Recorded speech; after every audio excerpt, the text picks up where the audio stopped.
Hey guys, we're rolling. You know, quiet on the set. Hey, what's going on, good people? It is Shamar with Alan Lux Studios, and we are back with another episode of the Spotlight. And today it looks a little bit different because we're going virtual. Yes, that's right. Charlotte Podcast Studio can do virtual podcasts as well. And I'm glad that our first virtual guest is this guy right here. So I'm gonna do a quick little introduction and just get this thing going. All right. So we are putting the spotlight on Color Magazine and the founder, Nigel Isaiah. Nigel, what's happening? How's it What's going? going on, y'all? Everything is good. How about you? Hey, I'm doing pretty well, man. I'm doing pretty well. So thank you for being here. And I want to definitely give an official spotlight on you, shine the light on you. So give me a minute and let me go through this intro. So Black owned, independent fashion. Color Magazine is the leading digital publication connecting fashion to a multicultural audience with original photography, high fashion, and culture at the forefront of their exclusive editorials featuring respected figures who shape our popular culture. Culture Magazine is the premier destination to discover luxury, showcased through inclusivity and diversity. Let me tell y'all something. Culture has 25,000 plus unique visitors per month. They have 30,000 plus page views per month. And the top countries that you can find color in are the United States, India, the United Kingdom, Canada, South Africa. Oh, but there's more because we got to talk about the man behind the magazine. Nigel Isaiah is the founder, publisher, and fashion director of Color Magazine, and he hails from Buffalo, New York. Yes, he eats blue cheese with his hot with it. You dig? Nigel now resides in New York, Harlem, that Harlem, is. baby. Yes, sir, where he's been a resident and fully engulfed in the fashion scene for 10 years now. He has been covering Paris Fashion Week for the past 3 years. Yes, we have brown men in Paris, or ninjas in Paris, if you will. Shout out to Jay and Ye, you know. And Nigel has been a freelance writer for Wonderland, Hello Beautiful, Bullet Magazine, and the Huffington Post. This experience and his knack for writing has led him to dig down in Erica Badu's purse, grab $500, and introduce the world to Color Magazine. How did I do on that, Nigel? That was good. I wasn't expecting that. Oh yeah. Hey, we got to do it right, man. Especially you all the way up there in New York, and you're taking time out because I know it's Fashion Week right now. You Yes. know, I had to do it right for you. So, listen, that was a hell of an introduction. You have done a lot of stuff. I am definitely impressed by you being over in Paris, doing Paris Fashion Week for over 3 years. And I just want to kind of get into this because, we have business owners that come in here that do different things, but fashion, a black man in fashion, I think this would be exciting for some of our viewers. So I just want to dive right into it and see, what made you get into fashion. Uh, I think I was always around it. My mom would tell me like my dad was very stylish when she met him. My dad is very stylish. Let me just say that. Okay. But my godfather, very stylish guy. My mother is a self-taught uh, fashion designer.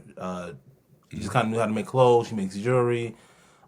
Things that are creative in the realm of like styling, interior design and stuff like that. So I've always been around it. And then I think just around like my senior year of high school, I just decided that like, you know what, this is what I actually want to do. When I was a kid, I wanted to be a lawyer. I went to high school in Buffalo. We had majors in high school, so I went to high school for engineering. Oh, So I okay. was studying like engineering and architecture and stuff. And then towards that last year, I probably barely graduated, just in there, just sketching, just in my Okay. Yeah. craft. And yeah, that's how I originally like just fell in love with fashion and just decided that's what I wanted to do. Good stuff, good stuff. So, you fell in love with it, and I didn't put this in the intro, but I did do some homework and I saw that you were like tweeting the New York Fashion Week back when you were in high school and stuff, and you were so engulfed in it. People thought you was in New York, but you were, I mean, yeah, in the city, right? But you were in Buffalo tweeting about Fashion Week. Yeah, I was working at H&M at the time. So what happened was I started working at H&M and I met this girl named Allison. And Mhm. Allison went to Buff State. And she over the summers she would go up to New York and intern for Teen Vogue. And so when I met her, that's what she shared, and she shared with me what a fashion editor was. And from there, I was hooked. Just this idea. back then that all media and books and television and stuff, all this stuff is Mm, curated by people who believe that there's an audience for this type of work or this type of medium or something like that. So I found out what a fashion editor was. I was hooked, and so I was calling out of work to like watch the shows on live stream at home, and so I mm. was tweeting. And I've always been like, I've always researched who the key players are, who's in the room, and so not only was I just tweeting about the shows, I was tweeting to people in the show like, "Oh, I see you in a live show. I see you with your orange shirt on." Like, Right, hey, right, right. yeah, and these people are like, "Oh, like you're here. Like, let's meet up in, like let's, come say hi." And I'm like, "Oh, I'm in Mm. Buffalo. Like, I ain't there. yeah, I'm not there. I'm not there. I get you on the next one. Yeah, yeah." But I ended up there very quickly. So Okay, yeah. So you ended up started going to New York even before you moved to the city. You were going there from Buffalo to connect and stuff, right? yeah, so I had Okay. I was writing from home. By this time I had like flunked out of college. I just wasn't feeling it. It Hmm. wasn't my way of learning. I wanted to be in the Sure. field. And so I started freelancing for fashion blogs. At the time fashion blogs were like bubbling and were like the this new media space that was like my way in basically, since I couldn't figure out how to write Hmm. for like an L or a Vogue, or and to be honest, nor was I at or had the skill level or like the just the know how to do anything like that. But I was finding these blogs, excuse me, that was letting me contribute articles, and I was writing for them. And one year, like Fashion Week rolled around, and I was like, I'm going. And so I hit up every blog that I wrote for, and I asked could I cover Fashion Week on their behalf. And I think everybody said yes, and I was there in like 2012, like early. I was Okay. like 19 at the time, or going on 20, and I started going. I never haven't missed a season like since. Okay. Good Mhm. stuff. Good stuff. So through you going to Fashion Week. Well, first off, back up because maybe some people don't know what is a fashion editor. Okay, What do they do? Yeah. okay. So fashion editors are people who curate the fashion section of a magazine or a fashion magazine. So they can do things like style a celebrity for the cover of the magazine. They could put together a team to execute a fashion idea for them, whether it be with talent or with models. My editor or my mentor, I would say, would tell me that a fashion editor is just a little bit of everything. Okay. It's not just about styling people. It's about we have a shoot in 48 hours. Can you pull this thing together? Do you have the contacts and the know-how to get clothes during a time where technically no clothes are available, like Fashion Week? Hmm. And so, fashion editors is a combination of all these things that put together the fashion section of a fashion magazine. The clothes, the market, the things that you see in there that people are wearing, or the products that are being pushed to you all are all curated by a fashion editor. Okay. Good stuff. Good stuff. So, listen, on your journey, so you were freelance writing and everything, and then you land in New York. So, talk to me about what led you to create your own publication, and tell me if you really started that with $500. Okay. Talk to me. Oh, you don't believe me? Um, so,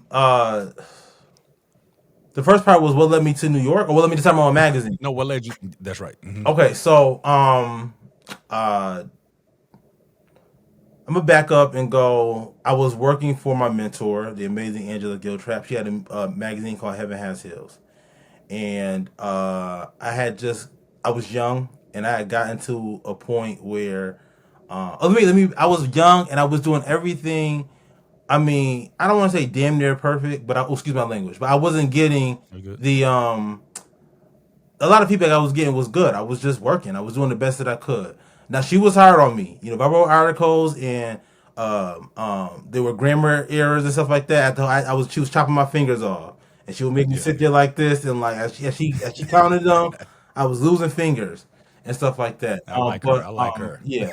But actually, one time we had a shoot and I overslept and I missed the Oh. shoot, and she had got on me, and then we had a shoot that she had me going, and she wanted to see what I would put the model in, and I like prepped the shoot and everything, and she went changed everything. And I think young me was just like, oh no. So I did. Yeah. I told her, I was gonna put my 2 weeks in, and that I was gonna, go off and So do you got mad? Like you got mad? it. Or you big mad? I guess I did. I guess I did. I did because I wanted to work, and I expected to, Mhm. like, oh, like if I'm over it, I got it. I got it. Like, just really hungry, really wanted to be hands on and to do the thing in its entirety. And so I got a little upset, and I decided to go off and do my own thing. And so I was freelancing for a little bit. I started freelancing for the Huffington Post. I started Mhm. freelancing for Bullet and Wonderland magazine, and I did that for a couple years, and that was a really great run. I got to experience a lot of the better parts of New York Fashion Week at a very young age, going to shows that fashion directors and editor in chiefs and like people who work for these big mainstream magazines were going to, because I was writing for a magazine here that was based in London. And so I was Okay. getting like the first dibs and all throughout the years, events and stuff like that. But eventually it dried out, and I was trying to figure out, something to do. And I had this idea of doing like this 25 most stylish black women in fashion list. Because back in the day, they would do these like lists of like bloggers to follow. I hadn't seen one in a while, and so I wanted to do one. I was on my way home from work, and I just heard like this voice tell me like, turn it into a magazine, and I did. And so I Okay. spent a year doing these projects that were formatted like a magazine. So they were the 25 most stylish black women in fashion and the 25 most stylish black men in fashion. And one of them I can't remember, but one of them got a feature on Essence. Oh, Um, okay. uh, Maybe it's the 20 most stylish black men in fashion. But any event, after that one, after I did those two, I was trying to figure out what to do next, like what would be the next project, and I thought I would do just another one, around two, and I decided, what, let me start a magazine, my own magazine, and that's how I got started with Color. Okay. Okay. Yo, I just noticed something, and I got to stop right here. That is my magnet in the corner of that frame. That's my 5 years that I celebrated Alan Lux Studios. That's what's up. That's dope, man. Appreciate that. No, that's what Was that intentional? It just happened. We're just gonna say it just it happened. That's just dope. happened. That's dope. So we know how you got here. We know how you got the publication started. You heard that voice in the back of your head, and then you were doing a couple of things, and then it reminded you, and you stood up and said, "Yo, let me start this." But $500, come on, Okay. Okay. five Well, hundred. first of all, let me say I didn't even want to start my own magazine. That's the one that was left out. Uh-huh. Was I didn't even want to do this in the first Mhm. place, right? I wanted to work for somebody else. I wanted to be a fashion editor. I had no dreams of being a publisher or being an Okay. editor in chief. I wanted to work under a something that was already established. So on the $500 for starting Color, Yes. essentially, essentially yes and no. I'm sure you got that from my YouTube channel or like my YouTube video or Hmm. something. Yes. And I can't reveal my sources. You know what I'm saying? But I got it. okay, I would say for SEO purposes, I phrase it like that because when people want to do stuff, especially I don't. It's not like I'm running around in dough. So I think when anybody wants to do Yeah. something, it's fast. So how can you do something quick? And normally doing something quick means doing something cheap. And Mm. so to think about, and me with my background with working for other independent magazines and writing and having my own previous blogs of my own and stuff like that, I just, I knew that I could buy a domain. I knew I could buy a host for a website. Get the official email through GoDaddy. There were things that I knew that I could do to get this website going and started and creating content. Since I could create content, so I don't have to pay for that. And so yeah, essentially yeah, like it was very cheap to get started Okay. because it was To get you just, up and running, but you've invested a hell of a lot more than that since then, right? oh my god, man. Gotcha, gotcha. So, color. Why do we choose that name? Color with a K, that is. So, why do we choose that? Okay, so just literally, I just wanted the name to be black. I wanted Okay. somebody Okay. to read or see the magazine and instantly kind of be like, "Oh, this is a black magazine." Like how like Ebony Gotcha. is, or how Essence. And so, Hmm. when I originally started, the magazine was gonna be called For the Culture. because I wanted Okay. to be like a spin on like or like a. I'm really inspired by like Vibe, especially Vibe magazine from like the '90s and the 2000s, where like uh, they did they were styling those covers, like they were wardrobe credits, they were doing fashion editorials, they were pulling brands from Milan and Paris for these editorials and for these fashion stories in the midst of them talking about music and hip hop and culture and things like that. And so I wanted to create a space that was reminiscent of that. So it started off with for the culture because I thought that was black, and then I thought this color was simple, it was easy, and much like Essence or Ebony or like Hallmark's Mahogany, like I wanted you to hear it and think, "Oh, black!" Yeah. Like, That's dope. mm-hmm. That's dope. And I do hear black when I hear color or see it. So yeah, I get that. Speaking of, for everybody out there, I have 4 printed magazines. Is it? Well, yeah, printed covers here in the studio, and everybody thinks that's my work because it's dope. Because they know my work is dope, but it's not.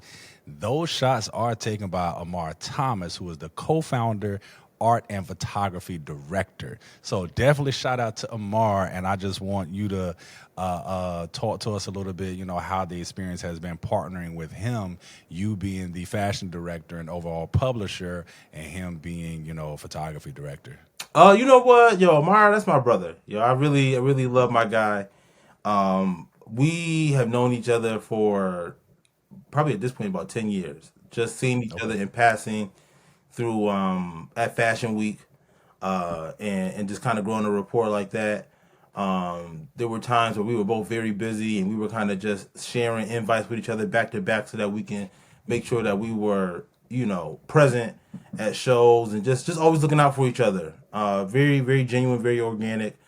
When I first started Color for the first year, I was paying Amar. He was doing the photography. I was paying him like $100, 175 for each shoot, like just doing my Hmm. best.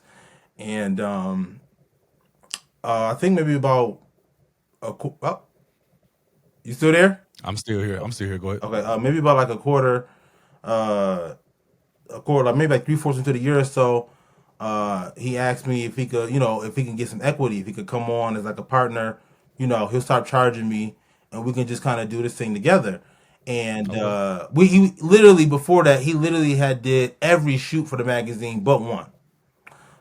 Gotcha. So it's not he was already involved literally 100%. And so after the first year, we just have been rocking from there, and it's been a really great experience, especially since Amara is so patient. He's probably the total opposite of who I am, and which really works. It really helps balance me Okay. out. And he's been really patient with my process and growth. With this, I feel like I have with him, but really him being patient with me, and just feeling comfortable with our product and what we're doing. 'Cause in the beginning, I don't know if he felt like that, but I felt I used to give him a little bit of hell, like just not being happy with the graphics or just being unsure Okay. and really not trusting him to do his thing. And when I finally was able to just let go and let him really do and trust him to do his thing, it seemed like everything just been so Mhm. much more smoother because he does know what he's doing, and the stuff does look great. And yeah, I it's agree. been great working with my Yeah, brother. yeah. Man, I love hearing that, man, and I love how in the beginning, you were paying him for shoots. You were hiring him as a freelance photographer, pretty much. But that man saw something in you and your project, what you were doing, and he wanted to come on board, right? So Mhm. he asked for the equity and wanted to be a part of it. I think that's dope when people can connect. Y'all clearly must have had a good vibe and y'all work well together for him to want to invest in it too. So I'm glad that y'all got here. Me too. Me too. So, with y'all both being in this, and hopefully I get him on here one day and hear his side. But I want to know, what challenges have you faced as a black man in the fashion industry? Woo! It's We could be funny. here all day. I just went to a fashion show. I won't say the fashion show, but I just went to a fashion show, and you get a seat assignment for the show before you go. It lets you Hmm. know where you're seated when you walk into the venue, and very often I am one of few of just black people in general in the space. Um, And so it's always interesting to walk in spaces. And I'm a 6'3", big old free form locks Yeah. black man. I'm blackety black. Blackety black. And and so like I peep things like my invite being checked harder, my seat assignment being checked harder, me being asked if I belong Mm, and where I'm seated or where I'm at. I think that there are just challenges being black in general in this industry that is just largely ran by whiteness and white dollars. And mhm. so I think that's a struggle in itself when trying to appeal, to that to grow a business or to grow your brand or something like that. So I really could sit here and go on all day. But there's benefits of being a black man too. Like I think that a lot of people don't have the perspective that I have when I'm doing work, the references that I can pull from. I just feel like if you wasn't a black man, you couldn't even fathom, some of the things that I Yeah. could come up with. And being a black man, I'm a hustler. So I think I've outlasted a lot of entities that I've seen when I started, and a lot of that I think has to do with me being a black man and being resilient. So there's some pros. I mean, but there's definitely some cons, but there's some pros too. Yeah, yeah, for sure, for sure. Listen, now I want to just throw one question in. I ask everybody this. It's nothing related to the industry, but it's more so specific to you. Tell me one thing about you that people wouldn't know. Now people wouldn't know. Yeah. Oh God.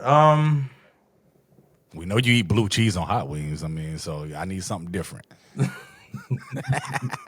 First of all, I don't eat no hot.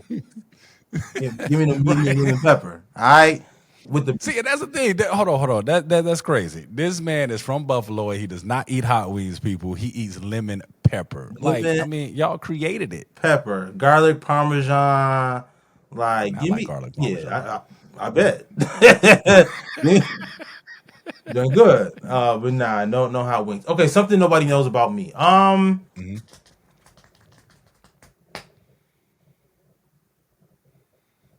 Uh, I've thought about Amari and I. We've thought about shuttering color and starting a new magazine. Really? Yeah. With the knowledge that we have, of kind of doing color to date, Mhm. there is an allure to scrap everything and to start over from scratch with this new foundation and kind of move Mm. forward from there. But obviously we haven't done that. But it was a Y'all still here. conversation.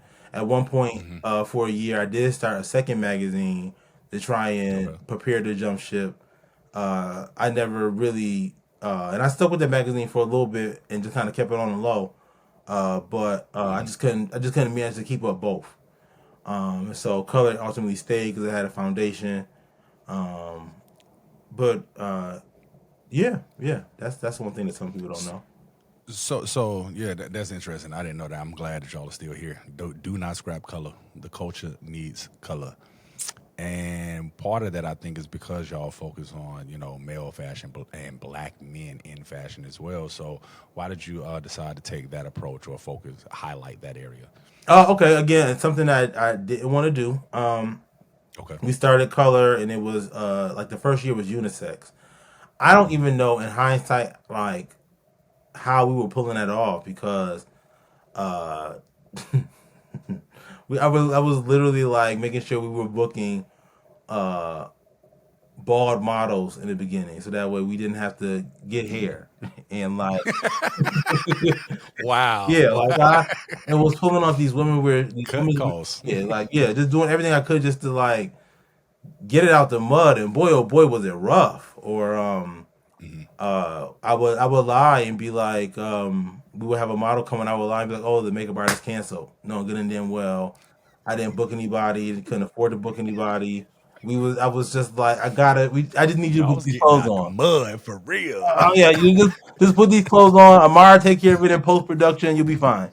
Um, and we did I think it was getting too expensive because then I did start bringing on somebody to do hair and makeup. Hmm. And I just got rid of Amar then I hate to say it like that, but Amari just was like, "Yo, bring you on for equity," so that cut a cost. But these ladies did need hair and makeup, and so we end up doing. Was it our 1 year anniversary? I think my 1 year anniversary we switched because we went from quarterly to biannual with like this flip book. I was doing it on issue, and we did a menswear book. It was like it's gonna be like a special, and I wanted to do that because, and we've talked about this before. I know that there's a nice like consistency, like fonts and like logos, but Hmm. I'm like I want to switch things up, like. Yeah. And, you know, the industry is changing, people are changing, trends are changing, like, and to me having my own space, being on top of that means I should be able to pivot. Like if the industry is moving left, I don't want to just sit here and be like, oh well, I mean, this is just what we do. No, it's time to shift, like at a moment's notice. And so we did this. I did this book, menswear book, and it took off. Okay. And I don't want to say it took off like it went like viral or like nothing like that, but compared to our previous projects and the attention that they were getting, this project had just was just doing so well. And because it did so well, I just was like, you know what, God, like it's okay. Like obviously, Yeah. this is the sign to stick with the menswear. It's also cheaper to shoot the guys because I just to find one groomer. I didn't. We were shooting these ladies out of my apartment. We weren't shooting them in studio, and so they were in like the cold. We weren't. They were just changing in my apartment, but they would be Yeah. outside in like November in spring samples. Like Oh you man. know what I'm saying? Like it's cold, and Yeah. so and I Right. felt Right. a little bad for the ladies, but I didn't feel as bad with the guys. So I'm okay. I don't feel as bad. Like we all getting it. Like y'all, yep. I was about to cuss, but y'all are men, so y'all shouldn't have no issue. Let's get out here. Let's get this Right. work. And it's funny because once we pivoted to men's, we moved into a studio. We started shooting Okay. indoors. You know, things started taking off. So, but that's how we got to the men's area. What I like, because that's the second time you say I didn't want to do that. I like that you are at least flexible enough to realize, hey, this is where it's at, and then you get on board quickly, and then you reap the benefits from it because it seems like you've been pretty successful here. Now I'm going to insert, a little montage of all your covers and everything, and I'm about to make it a little spicy in here. I don't want to piss off none of your talent. You know what I'm I saying? already know we to But go with I that. want to know what was your favorite cover to date. Oh God. My favorite cover. Hmm. I know it in my head too, and I'm trying to. Okay, so I have. Oh my God, I think I have like three. But I'll give one. Okay. I was going to say, do you need the top three? Let's go. Okay, so my top three favorite covers would be Marlon because Marlon Wayne's Hmm. because number one, White Chicks is like literally one of my top two favorite movies, and Really? yeah, That's something that people don't know. Well, I don't know. Your personal people might know that. I didn't know oh that. yeah, so White Chicks is But like go really ahead. one of my top two favorite movies, and it was the like audacity. Like we had just shot Leon. I was looking for our next talent. I was on this Hmm. talent agency. I'm looking at the talent, trying to figure out who we can get as big as possible. And sorry, I hope this doesn't offend Marlon if he happens to see this. But we were on. I was on the page, and they represented Chris Rock. Hmm. And I was like, okay, who's the next person down from Chris Rock that we can get? Like in my head, because in my head I'm like, if we shoot for Chris Rock, they're gonna say no. But if I shoot for the next person under him, they'll give him to us. That was just my thought process. Fake the size of a mustard seed, y'all. And so Yeah. I was like, I shot my shot and I asked if we shoot Marlon, and they literally was like, yeah. And we Nice. were we were gagged because Yeah. it, Yeah. and it was during his press run for doing the movie with Aretha. So not only do we have like a well known household name, but he was in the middle of Hmm. doing like a run for like this big movie. So that was one. Two would be Deshaun Wesley, I like that who one. is the icon, overall founding father of the House of Basquiat. At the Hmm. time, he was on Legendary on HBO. That was a Hmm. favorite because number one, I got my fashion off. We got our fashion off with Marlon too. He wore like Roberto Cavalli and Alexander Wang and some good stuff. But we really like knocked it out with Deshaun. And because he is a dancer, the images were great. Yeah. He looked great. The energy was great on set. And then my third one would be, you know what? I'll go with the top two. Okay. I'll leave the Okay. top two. Good Those stuff. two Good are stuff. my two. I like both of those choices. That's what's up. Listen, this has been a good conversation. I ain't gonna hold you too much longer because like I said, it's Fashion Week happening up there, and I believe you got a show that you got to get to here in another hour. But I want to know one goal that you have for color this year, 2024. Um, uh, oh my God, I have so many. Okay, so the one goal that I can control, Yeah. would be, would just be to just maintain some type of consistency in publishing throughout the year. I think we Okay. have like hot spots, we have low spots, but I would love to maintain some type of monthly presence on digital, on social, and rather than like these like fashion week is right now. So we're on it, but then like content kind of dies down, stuff stops, slows down, and we have to kind of figure out what are we going to be sharing. And so I want to be prepared to kind of get through those little humps. Okay. One of the goals that I have that I cannot control, I feel like, is securing some type of. I want to secure some more advertising this year. Last year we were able to. I don't know if we secured it. I'm not sure if we finessed it. I'm gonna be honest, but Yeah. we did secure some money from NBC Universal last year Okay. for a cover with Jimmy King Bola. This year, I would love to secure some type of fashion advertising for our projects that we have going on. We want to see if we could drop a. Now we want to see. We're going to drop a print book in the spring. Okay. We want to drop digital covers throughout the rest of the year, and it would be really nice if we had some fashion backing. I mean, backing from anywhere because money is money, but in terms of the dream and like what I would want aesthetically is for like a fashion brand to be like, yo, we want to support this. So Okay. yeah.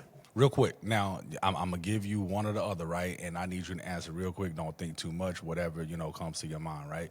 So, first up, is it New York Fashion Week or Paris Paris Fashion Week? Fashion Week. Are you nuts? All right. Is it? I don't know fashion like this, so I can't come up with any labels and stuff. But is it Miyake or Tommy Hilfiger? Those are the only two I know. Ooh, we work with them both. Is it Miyaki? Okay. Cool. Is it Harlem or Brooklyn? Uh,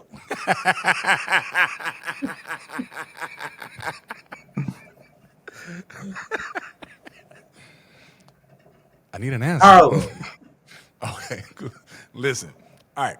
For the viewer out there that wants to check out what y'all are doing, since y'all are highlighting these beautiful black men in this men's fashion, how can they find color and keep up with everything that y'all got coming? You can follow Color Magazine on all social media platforms at colormagazine.com. That's color with a K.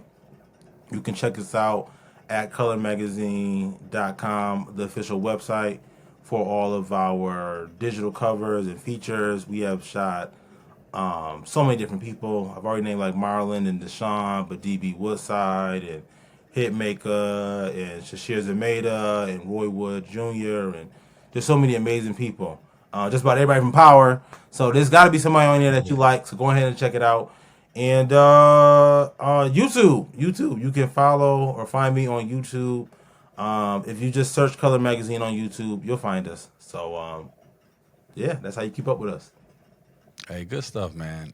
So can you tell us what show you get ready to go to? Yes, I am going to the Romeo Hunt 10-year anniversary show.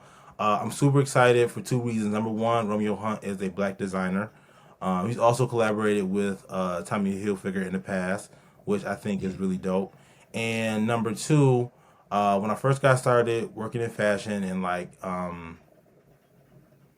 writing for blogs, was writing for somebody, and they weren't being negative when they said this, but they was kind of keeping it a buck because it was just the landscape of the industry. And they were just like, their shows, fashion shows are produced by like these PR agencies and stuff like that, production houses. And so KCD Worldwide is the big one. That's the biggest one. They produced all the big shows. And so at the time with his blog, he was like, yeah, we normally don't get invited. He said we get invited to everything but the KCD Worldwide shows. He's like, you probably won't ever get invited to one of those shows unless you work for a big magazine. And for the most part, I found it to be true because we're getting some of those invites when I worked or when I was writing for Wonderland, but those were far and few in between. And like I said, they rep the biggest shows. Every big fashion editor who works for the biggest fashion magazines, or the fashion directors and the editor in chiefs and the biggest stylists, those and the buyers who are buying these collections, they take priority. And so KCD Worldwide is producing this show, and I got this invite for my magazine, and I'm really excited because we just worked with them over in Paris and got invited to a show. And I just remember thinking, all right, now New York, like, Right, come right. Come on, come through. on. And so, God did. yeah, this is definitely special for me. So I'm excited to go to this. That's what's up. That's what's up. Well, yeah, listen, I appreciate your time coming in here, talking to us about fashion, talking to us about your publication, Color Magazine. Thank you for coming on. And I'm going to let you get out of here so you can go enjoy that show. I appreciate y'all, everybody. If you got something you want to do, get started. Indeed. And yo, I thank y'all for tuning in, and we'll catch you in the next one. Peace. Peace. So we're going to end the recording. John, did you wake up?